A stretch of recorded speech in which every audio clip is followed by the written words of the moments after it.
Happy spook season, everyone! Yes, happy Halloween, all. I'm HiroTheJapaneseTrain, aka Matt. And I'm MasterOfTheLemons, aka Lemmy. And I have to say, I have been anticipating October for some time. I really love getting into the Halloween spirit. Last year we did one Halloween episode. This season, we're really hoping to do 2. It really feels like yesterday that Bertram's episode was released. I know. How are we a year away from that? And that was episode 4? We're on episode 18 now. Jesus Christ, we have had 14 episodes since then. Can you believe that? 14 victims. Yeah. Yeah, we've all scratched them off our list. They're all ghost engines now. And speaking of ghost engines, that's who we're doing an episode on today. It's really cool with the Halloween season because me and Matt had a lot to select from. At first, you probably think of you can think of 1 or 2 spooky Halloween characters. The last time we did this, right, we thought, well, who's a spooky character? It was maybe Ari and Bert, and then there's Bertram. But since then, we've done a lot of characters that people might never have expected. We did 13, we did... The Machine! Yeah, we did Gordon's Snow Machine. We're basically willing to tackle anything that has wheels at this point. And so that really opens us up to literally any ghost character of any kind that's ever been in Thomas, we're willing to do. And so that gives us a lot of options. That gives us Percy's ghost train, which his driver saw on television. That gives us, the one from Halloween that appeared for a second or two. And it gives us the ghost engine that Edward talks about in Scaredy Engines. And I've always especially loved this ghost engine, just because, one, you can see it, for a split second in the episode, and you see it just enough that you can kind of, you can see the shape of it, you can see it's Donald and Douglas's shape, it seems to have kind of a spooked expression. It's really It is kind of haunting, the higher resolution image on the wiki is a little spooky. It looks mortified and ghoulish, and it doesn't have to look rusted or anything. Yeah, you can see just enough of it that it piques your interest, but not enough to give you the full story, which is cool. And the fact that Edward tells the story too, I think is so charming. Scaredy Engines set a precedent that I really, really love, which is the idea that Edward has this annual tradition of getting on the turntable and telling all the engines ghost stories, telling all the engines. And Edward's the oldest, right, and the wisest, and probably knows how to spin a good tale. And he's probably also just heard a lot of ghost stories because, he's been around a long time. This episode also set the precedent that the Fat Controller is making an annual tradition of sending engines to the smelters to get traumatized. Yeah, he does that a lot for some reason. It's someone's always going to the smelters on Halloween. I don't know why that has to happen so much, but I guess Ari and Bert just leave the smelters to do their own thing. Nothing gets done. God damn it. Yeah, that's their one, Halloween's their one night to roam the rails. It's their Christmas. It's their Christmas, yeah. But but this engine. So I want to go over what we have to go off of with this one. I understand there are a lot of classes that look like Donald and Douglas's class, that look like the 812, but this one looks eerily similar to Donald and Douglas in the show. Partly because it is. I mean, that's definitely what the modelers used. Yeah, it's one of them. So I think we could just assume that this is a Macintosh 812. Yeah, and so that connects this engine to Donald and Douglas, which I think is going to be a lot of fun, because Donald and Douglas, I've always seen those two as the way that they talk about, the wee engines in the hills, and they talk about the the naughty gnomes in that one, what is it, Percy and the Haunted Mine? Yes. Where Percy talks to them, and he's like, I'm really scared of this mine, and they just make it way worse, and they're just like, well, it's probably haunted. I mean, that's what I would guess. What do you think, Donald? No, yeah, I think it's haunted. That's their response immediately. But they do it I would compare Donald and Douglas to, kind of to Ghostbusters, they're they are aware of the supernatural, they fully embrace and accept that the supernatural exists, but they're also really not afraid of it. They're just, very ready to, if the Northwest, they're the utility engines, right? So if the Northwestern Railway needs some ghosts busted, they send Donald and Douglas out to bust the ghosts. And Donald and Douglas will just be like, all right, we need about 50 vans and a cross and some garlic and and we need Gordon as bait. Gordon's like, what? Why me? Come up with some BS reason, but really they just want to see him squirm. But you know, I could just totally see the twins in that role where it's interesting. Donald and Douglas are easily spooked, but they're spooked by the word scrap. They're spooked by dieselization. They just have PTSD, honestly. Yeah. They're spooked by the real world horrors. So the fictional or the supernatural or the spookier horrors don't really scare them. Like they are really tough at this point. They've been through so much that it's like they're not going to be scared of a ghost. They can have a beer with a ghost, all right? They're scared of diesels coming in and taking away their work and ending their jobs on Sodor. They're scared of like tangible stuff. But like a ghost or like any supernatural spooky being, they're like, well, he's all right. I don't really have a problem with him, but Gordon seems like he's pale in the face. He'll just go right through us. Yeah, it's like they're just going to be so chill about a ghost. Which is why I think it's interesting that this is a ghost of their class. Yeah. I almost wonder if... Because I feel like Donald and Douglas have a good relationship with Edward. I could even see it that Edward learns this story from Donald and Douglas. Oh yeah, that's kind of what I was thinking. I feel like Donald and Douglas have a complicated relationship with their remaining brother, who I also feel like is going to get mentioned in this episode. Yeah. So there's honestly kind of a bit of a triangle going on here, where I feel like Donald and Douglas have this distance and nonchalance from their other siblings. I would say so. I mean, you run away from Scotland to escape dieselization while there are still steam engines there. You kind of, on some level, the twins have to say, imagine you're Donald. Donald has to just be like, okay, Douglas is my priority. I can't focus on helping everyone else. I just got to focus on Douglas. And it's the same thing with Douglas towards Donald. And so, the two of them together kind of become each other's worlds, and they kind of, they leave everything else behind. They leave their old life behind. Which is interesting, because one of the 812s does actually survive into preservation. But it raises a lot of questions. Usually, we look at Donald and Douglas running away to Sodor, and we think that that's a wonderful, beautiful thing, and that's a happy ending to the story. And then 828 goes through the trenches, goes through the mud and blood of scrap, and comes out of it preserved. Yeah, and so you've got this other engine that's like back on their old railway that holds it against them. And I think beyond even the living brother, it could really provide an ethical dilemma for Donald and Douglas if they encountered this ghost 812, because they would have known this engine. They would have left this engine behind. Imagine Donald and Douglas being haunted by this ghost 812. That's what I was thinking, is this engine... This engine is more on the 828 side of the family that sees Donald and Douglas as just running away from the problem. Yeah. Especially because it's a ghost, right? Ghosts stick around when they're like a lingering spirit that hasn't had their, they're disturbed. Yeah, it hasn't dealt with its unfinished business. I imagine that this ghost could not really pass on until it hashed things out with the remaining 812s and finally found peace, right?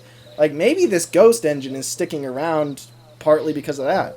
I'd like to talk about its whistle, too. Yeah. Because Donald and Douglas are known for their whistles. They've got these really deep-toned whistles. Yeah. And it's interesting that, that's a feature that's emphasized about this engine. It could be that means a lot to an 812. It could be that that's a distinct feature. And so Donald and Douglas are proud of their whistles and are deeply offended when Gordon and Henry insult them. And so it could be the case that this engine, when it loses its whistle in the smelter's yard, that is a lot bigger of a deal than, say, if James lost his whistle or if Edward lost his whistle. Like, this to an 812 is a big deal. Yeah, well, I could even see this ghost engine being in denial of its own demise and is trying to piece itself back together, like trying to pick up its own pieces. Oh. But the only thing it can't find is an 812's whistle. Yeah, and a tender, apparently. And a tender. The ghost engine is just like, oh, damn it, I can't find a tender. Yeah. God. But, I really think, that could be it. Maybe, because really what they say in the episode is, in fact, this is unconventional. Should I just play the audio in the episode right now? Yeah, sure. Because, like, that's probably going to get it across better than anything. They say that on Halloween, the ghost engine returns to the smelters looking for his lost whistle.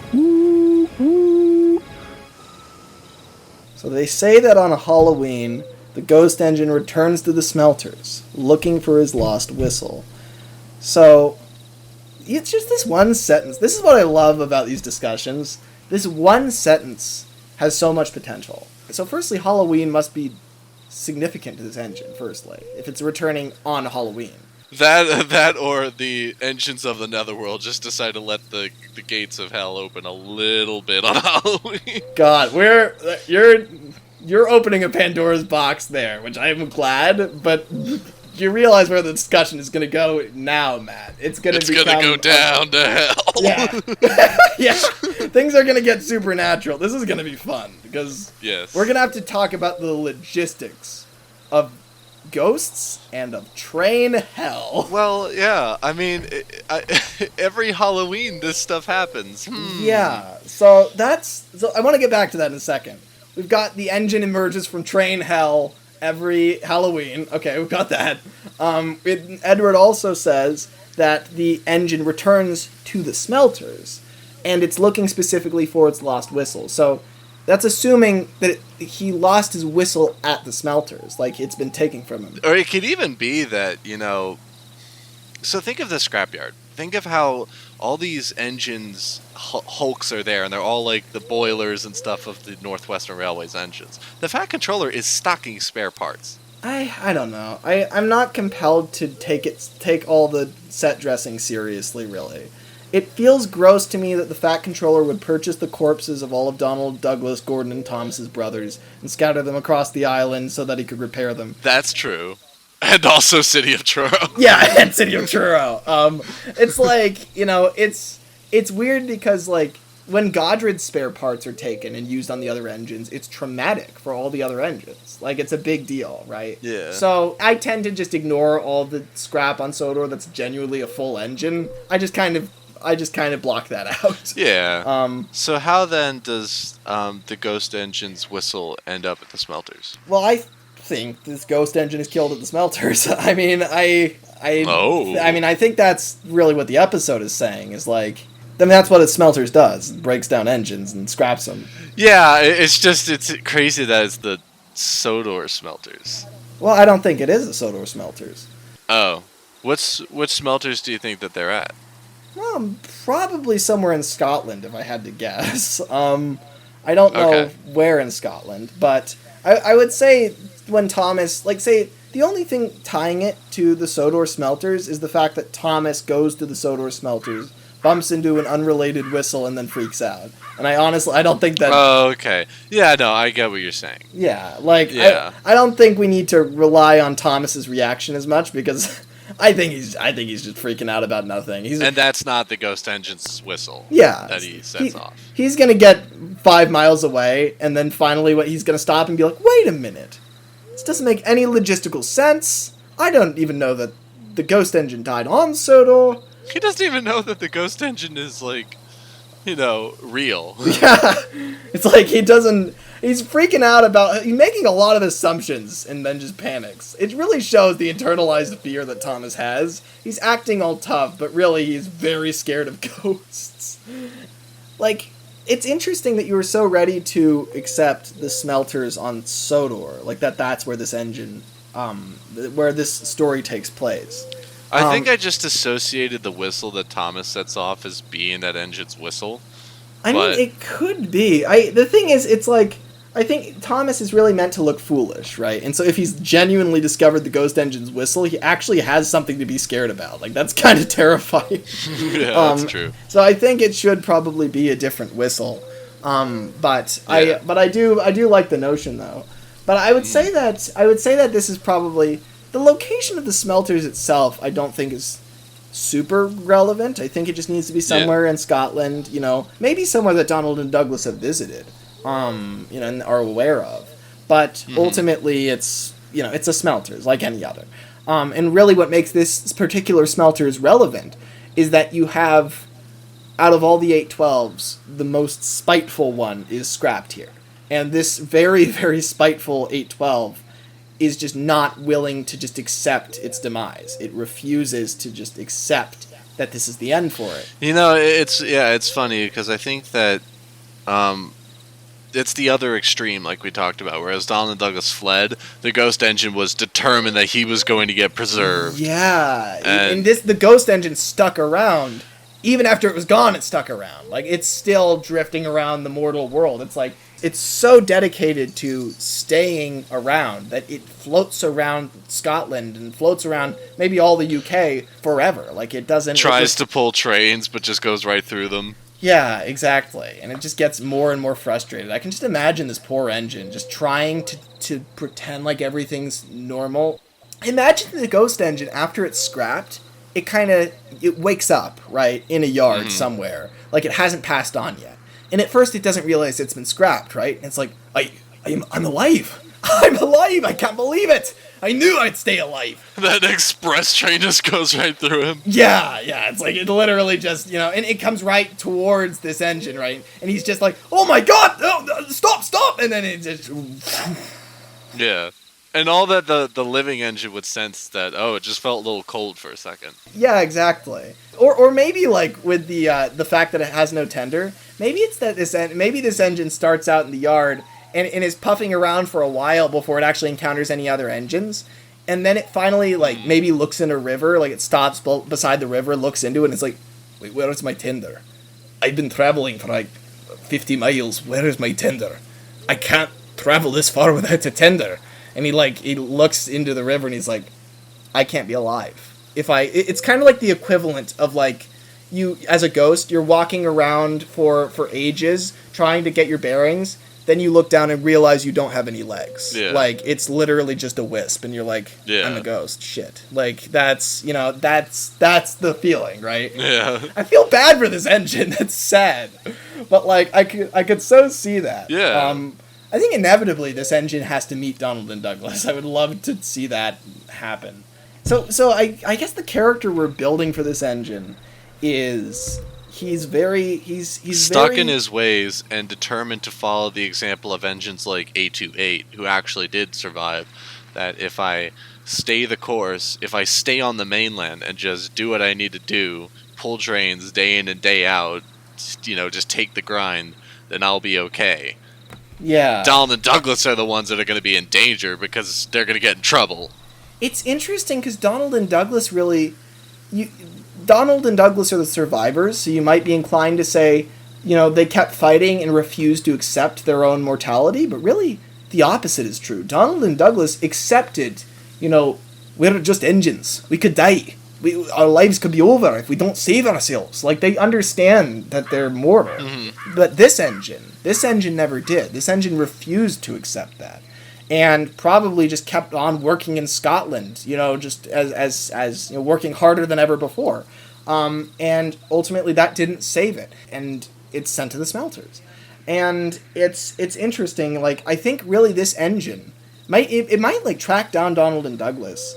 I imagine Donald would probably be a little bit more spooked than Douglas, because Donald's more sensitive of a spirit, whereas Douglas is more ready to brawl. So I imagine, like, maybe he would find Donald first, right? I'm just imagining Donald. Imagine it's nighttime, right? It's on the Little Western. Yeah, it's a moonlit night, and Donald is, like, kind of just calmly puffing along the line, along that, like, really watery section, with all that swampland and that bridge. And, the moon is out. And Donald's like, it's a beautiful night, isn't it?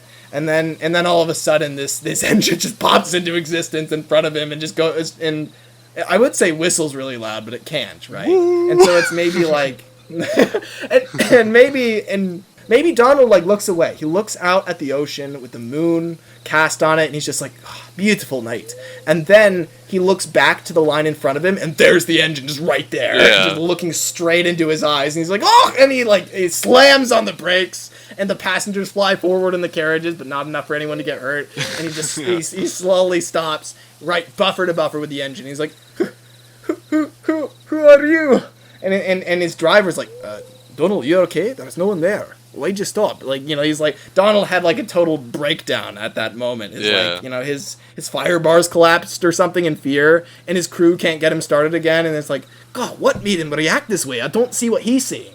But Donald can see this ghost engine, his brother. And the scary part, I think scarier than seeing a ghost you don't know is seeing a ghost you do know. A ghost of someone that's your sibling. Yeah, like he knows this engine's name. What's interesting is the engine would kind of be like oh, he's got a name now, Donald.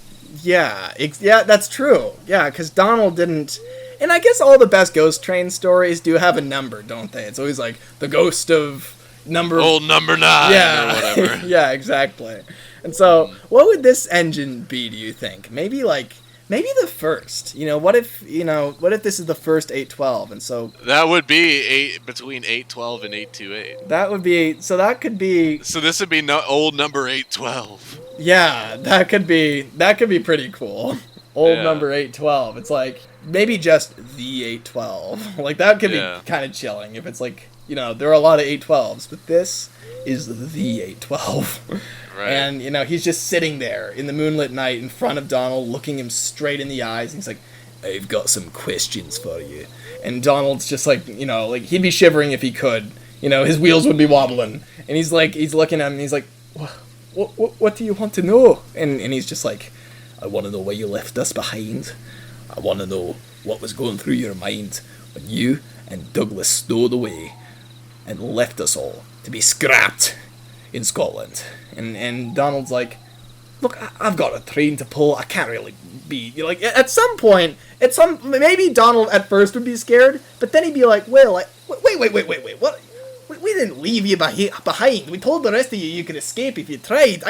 It starts getting kind of heated, right? And it's like, what would you have had us do? You know what? I'm not having this conversation anymore. And he literally pulls forward through the ghost, and he's like, wait, we're not done with this conversation yet. Stop doing that. It's very uncomfortable. Stop. No, stop. No, I can see all your passengers in the coaches. No, stop. Oh, there's the guard. Hello, guard. Oh, it would be really... a real FU moment. All the coaches would be freaking out. Yeah, if they can see this engine too, they would just be like, I would just suddenly really see a ghostly face emerge from Donald's tender. Yeah, exactly. God, that'd be great. Just imagine. Yeah. So that's so Donald puffs off. It's like, and maybe he shows up at Tidmouth, and Douglas is there, and Donald puffs onto the turntable, but Donald at this point isn't scared anymore. He's angry, and he just turns on into the berth, and as he's pivoting on the turntable, Douglas wakes up, and he's like, hello, Donald. How did things go? And Donald is just like, I saw 812. And Douglas is like, what are you seeing in 812 right now? I don't know. I saw 812. Oh. Like, and that would be kind of a chilling moment too, because they haven't called this like they haven't called each other by those numbers, by the 800 numbers, in like what must be like 40-50 years. So there's this coded language where if Donald says I saw 812, they know exactly what era they're talking about. They know exactly like who they're talking about. It's like even if all the other engines in the shed were awake at that moment, like they wouldn't get what they were talking about. They're like, what is 812? What the hell? Like, I know you guys are class 812. It's like, no, 812. Like the engine numbered 812. The first of its kind. The first of our kind. That would really be chilling. And Douglas wouldn't, there wouldn't be this weird period like in most fiction where Douglas questions Donald and he's like, I don't know if that's true or not. And then the next night he sees it, he'd just be like, oh, god damn it, that guy? And then Donald's like, yeah, that guy, he's back. You know what's funny is, what if they needed to get in contact with 828 for the first time since they left? Yeah, this 812 engine, the 812 keeps harassing them around Sodor, and eventually it gets so ridiculous, Donald and Douglas are like, look, we've got to go talk to the other remaining engine of our class. Like, the three of us need to convene on how to get this ghost brother to stop squatting on our island. Like, how do we get him out of here? Like, what's interesting is 828 is the last of the batch that 812 is from. That's interesting. So you've got the last of the original batch that survived, and the first of it that didn't. It's like a Scrooge and whoever the guy was that died with the chains. Marley? Marley, yeah. It's like Scrooge and Marley. Yeah, that's interesting.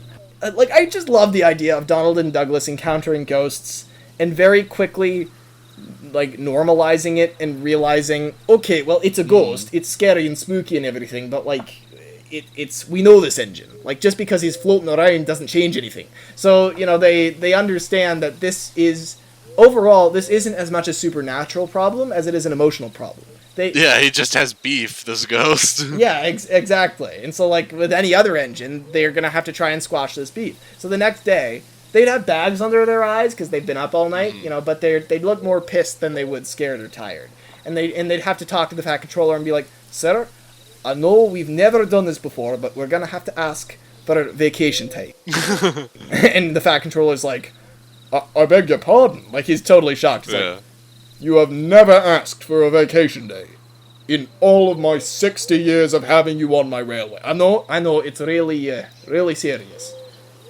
"Well, granted, take as much as you want." Like, Gordon, I imagine Gordon has a day off, like, every week, right? Like, Gordon, Henry, James has whatever the engine equivalent of spa days are, like, twice a week. Yeah. Whereas Donald and Douglas have never taken a sick day in all this time, never taken a vacation day. They are the hardest workers ever. So when they take vacation time, that's a big deal. Like, that's, you know, that's serious. Yeah. It's like if you built up vacation time through work. Like, Donald and Douglas would have enough that if they took all their vacation time, they could just have the rest of their careers off. Yeah, exactly. That's perfect. So it's like, you know, so they take that time, and the Fat Controller is immediately supportive because, like, Donald and Douglas have held the railway up through thick and thin. Donald and Douglas returned to Scotland. Yeah, they literally, that would be really cool to, like, you know, imagine just them on a trip back to Scotland. And maybe they even, it would be interesting because they are probably the most famous Scottish steam engines when you think about it. Yeah. They're probably, like, in Scotland, I'm sure there are a lot of famous steam engines and steam engine classes and trains and stuff. But, you know, Donald and Douglas are true Scottish. Like, they were built in Scotland. Whereas, like, a lot of engines just have Scottish names or Scottish trains or whatever. But Donald and Douglas are true Scottish. And they come back there, and maybe they're heralded when they come back. It's like they're really, you know, they're really respected for what they represent and how they've given this image of the hard-working Scottish engine that's loyal and good-natured. And, like, Donald and Douglas are just amazing role models, right? And so I imagine their time on Sodor and what they've demonstrated through the books in the Railway series and just what everyone knows about the twin engines on Sodor, you know, it's resonated throughout England and throughout Scotland and throughout all of Britain. And so, you know, they're heralded when they get back.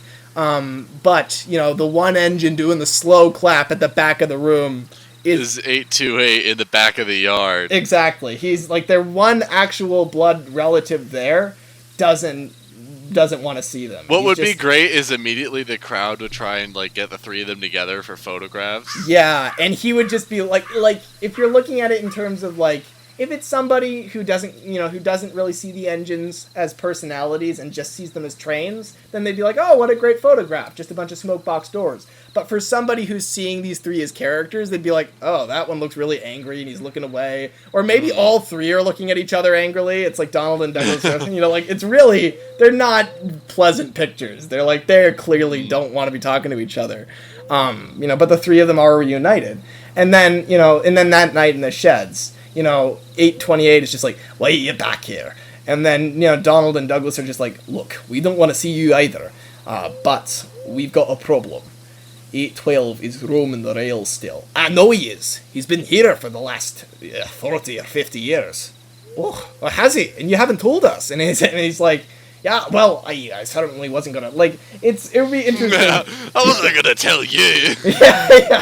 yeah, exactly. It's almost to the point where 828 and 812 are kind of chill with each other. Like, 812 is a ghost, right? But yeah, the two well, they agree. Is Is the thing. They're totally in sync with their mindset still. Yeah. It's just that 828 was successful. Yeah, he survived. But the thing is, they're in a position where they don't... These engines are kind of like it's kind of like twins versus twins at this point. Like, yeah, that's true. It is. Except one set of twins has one of the twins being a ghost. Yeah. but that's the thing. You've got 828 and 812 versus Donald and Douglas. And so, in 828 and 812, they both kind of agree on this, stay in Scotland no matter what, keep working for your railway, never abandon your railway, stick behind, and hard work will get you through. And it's telling that 828 immediately goes back to Caledonian railway colors, Exactly. Whereas Donald and Douglas, they got to choose their color. They didn't choose Caledonian railway blue. Mm-hmm. And I think that says a lot. Like, they chose the same blue as Thomas and Edward and Gordon. They chose Sodor's colors. Or if you go with the TV series, they didn't go back to anything. They just stuck with what they had. And I think ultimately, no matter what version of Donald Douglas you take, really the point of it is... They don't want anything to do with this mainland foolishness of just sticking around until, the powers that be have their way with you. They have pride in their country, in their yeah, they are proud of their country, but their railway did horrible things to them. Yeah, and so they've been through a lot of railways too. They've been through the Caledonian Railway. They've been through the LMS, a weird period where Donald and Douglas are owned by the LMS. Then you've got BR. They've been through 3 separate railways. Now 4 when they get to the Northwestern. So ultimately, I think the Northwestern is really the only one that ever respected them and defended them and welcomed them in with open arms. Mm-hmm. All the other railways kind of used them as props, and they understood that. They love Scotland, they love its culture, they love their homeland.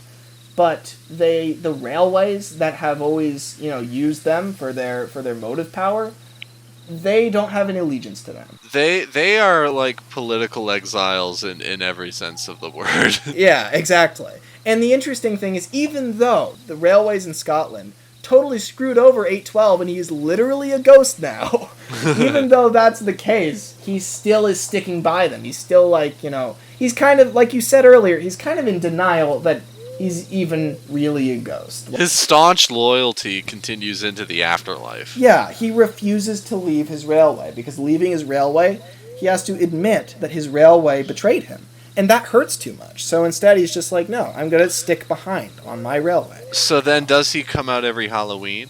Or is he constantly around? It could be that maybe this engine, maybe the 812, comes to the Northwestern and harasses Donald and Douglas a few years, right? Maybe harasses them on Halloween, but then he leaves. So the next day, Halloween's over, everything's fine, and Donald and Douglas are like, I guess we'll just move on from it then. But then he does it the next year. And then they're like, okay, this is getting kind of annoying and distracting. And then the 3rd year and 4th year, and eventually they're like, okay, that's enough. We've got to go to Scotland. And that's the point where they actually go off to Scotland. Yeah. And so he's doing it every year, and eventually it wears them down, where they're like, you are ruining Halloween. We love Halloween. Yeah. You know what'd be great is that, how does the Ghost Engine feel every year that he's doing this? So I'm assuming every year, some power allows the Ghost Engine to, along with many other Ghost Engines, to return to, make a mess or whatever. So then he comes back down to, let's call this train hell, or whatever. And every year, I can't help but have that, Pearly Gates mindset where there's someone at the door every year. It's like, no whistle again? Shut up. Yeah, exactly. Like the ghosts get to leave hell on Halloween night every year, and a lot of them go back to see sights that they really care about or that make them happy. But this engine obsessively goes back and looks for his whistle. That's what he does. That would be really sad. Some of the Ghost Engines go back and just try and spend a night with their family. But then this one is just doing this pointless endeavor of just trying to be alive again. Exactly. It's that's so sad. What if it's this? What if this engine is genuinely he shows up on Sodor, he harasses Donald and Douglas, but when they ask him what he wants, he's like, I just want my whistle back. That's literally what he wants back. And they're like, hold on. You didn't come here to settle a beef with us. You didn't come here to see us again. You didn't come here to see your own brothers. You just want to know where your damn whistle is? And he's like, that's right. I want to know where my whistle is. And it's it's kind of hurtful. It's Donald and Douglas at first are scared to see a ghost, but then they're like, okay, but if a ghost is gonna come back to see us, that's the reason? He wants his... He couldn't have even taken us out for train dinner. Yeah. Yeah, it's like, what the hell? Like, really? He's just here for his whistle? And he's so obsessed with coming back to life that he's not making amends. Like, he's so not... stuck in the past that he's disturbing others and disturbing himself by not letting it go. Yeah, no, exactly. And it's like, and likewise, I think that, it would be the same thing with 828. Is like, for years he's been coming to what used to be the Caledonian Railway, and every Halloween, 828 treks out with him to different scrapyards and to the smelters, and I'm imagining they go hunting for the whistle together. Exactly, like that's what they do. That would be heartbreaking. Yeah, and so he's probably been doing this consistently since the very year he's been scrapped. Ever since then, ever since that year, in the 50s or 60s or whenever, 828 has been accompanying 812 on his whistle hunt every Halloween. And maybe at first 828 is gung-ho, totally believes in what 812 says, believed in it when he was alive, believes in it now that he's dead, and he's just totally gung-ho about it. But then slowly over the years, he starts to realize that what 812 is doing is an obsession. Yeah. And he feels bad for him, and he's like, are you sure you don't want to do something else with your time? I mean, you can only be back this one night. Maybe don't look for the whistle. And 812 just... I imagine if he literally just rotated 180 degrees, even though there's no turntable underneath it. He could just do that because he's a ghost. Just floats. He's just like, what did you say? And he's just like, oh, well, I don't know. It just seems like a waste of your time. Waste of my time? Waste of my time? This is not a waste of my time. This is everything to me. My whistle. I've got... It's my pride and joy. I've got to get all my parts back. I've been fighting to get my parts back all these years. And then next is my tender, next is this, next is that. I almost wonder if there's a reason why it's the whistle specifically. There probably is. Like imagine if 812 was was maybe pulled like a special train. It doesn't have to be a passenger train. Maybe it's like a special goods train that's named or something, right?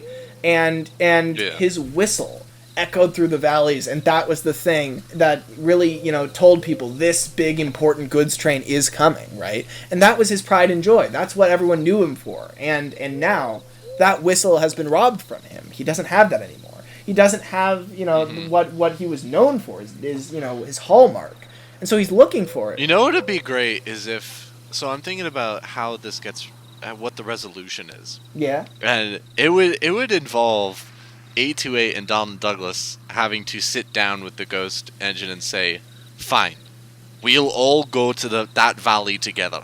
Yeah. You may not have a whistle, but we'll whistle for you. That's really sweet. That's so sweet. And it would be really a kind of they'd all be annoyed that this has gone on so long, but they'd also be like, this is what you need, we're going to do it. Yeah, so they'd all go to the valley. They literally, the three of them couple together. And at the front is 812, but he's a ghost, but he's he kind of keeps pace with them, and they literally retrace his old route exactly and blow their whistles for him as they go through that valley, and he gets a lot more emotional than he expects, and he actually sheds some tears, and he's just like, it feels so good to do this again. And, Donald and Douglas kind of start, they've been pissed off at this engine for a while, but now they're kind of starting to loosen up, and they're like, they've spent so much time in their lives coping with what happened in Scotland and all the dieselization and losing their families. Without any closure. Yeah, exactly. And now this is closure for Donald and Douglas, too. 4 812s together, something Donald and Douglas thought would never happen again. And it's deeply moving for them. And they're just, I imagine if this was a story, right? If this was all structured, all nice and pretty, then the beginning of this story, before the ghosts even get involved, would be Donald and Douglas being rather, they'd be kind of tense on Sodor, biffing trucks harder than usual, just kind of being like they need a release. They need a level of tension removed, because deep down they seem well adjusted, but they've never fully dealt with the grief. And this story helps them do that. So after this, when they come back to Sodor, and they've done that midnight run with 812 and 828, they are even more relaxed than before, and they settle into like an even more calm, kind of relaxed old uncle role. Like, now maybe before they would get into more arguments and brawls with Gordon and with brawls with Gordon. Yeah. Oh, please. But like, before they would get into a lot more, fights. And now they don't. And they used to carry with them a level of tension where they resented the They resented 828. They had a lot of unresolved issues. Yeah. They had a story that never really concluded. The other 812s on their railway, I imagine none of them supported them when they all fled. When Donald and Douglas fled Scotland, that was probably a very unpopular move, and it took a lot of confidence, not just for Douglas to escape when he hadn't been ordered, but also to go against what their whole family was telling them. They were probably saying, stay, just stay here. Why are you going? And, but they leave anyway. And they probably feel a level of guilt, but they probably also feel a level of resentment, because they're like, why did everyone tell us to stay when they literally all died after that? Like, we were clearly right, and we never got to show them we were right, and at the same time, I wish that they would listen to us so they could actually survive, and there's all this emotion, right? And that all comes out on that midnight run. And that is the point where Donald and Douglas finally have full closure. That'd be a great title for that story, too, is The Midnight Run. Yeah, no, that would be pretty great. And this whole midnight run through the valley thing, where the 812 finally hears the whistle, also means 812 finally passes on. Yeah, so he actually vanishes, and then they can't see him anymore. Yeah, like by the end of the run, 812 is just gone and doesn't come back next year. And it's like, and maybe 828 is actually really bummed about that he can't see another 812 anymore, and Donald and Douglas are like, well, you still got us. And he looks over and he's like, would you be willing to visit? And Donald and Douglas kind of look to each other and whisper, and Donald's like, we should. And Douglas is like, I don't know, I still don't like this guy much. And Donald's like, come on, Dougie. He's gonna be lonely. And they're just like, fine, we'll visit a couple times a year. And they have some sort of arrangement. And they actually, in a weird way, 812, through his bitterness and through his desperately begging them all to help him get his whistle back, he actually reunites all of them. So they actually finally keep up ties again with their one remaining brother, which would be really sweet.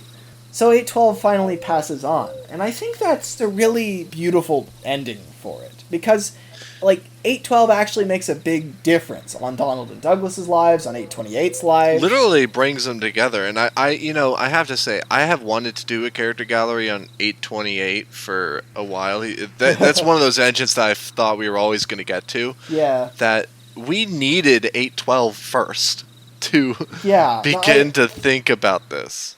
It would be interesting if Donald and Douglas go through this whole conflict, and then they kind of have to tell everyone, oh yeah, we're going to Scotland every year. Yeah, that's true. But they tell Edward first why they're gone that Halloween. They would tell Edward, like, we've got a ghost problem. And Edward's like, say no more, I've got it. And by the way, can I use this as material? They just look at each other a little bit annoyed, and they're just like, fine. But you gotta credit us. And Edward's like, I'll credit you at the end, but it won't make it into the narration. And they leave. Like, that's great.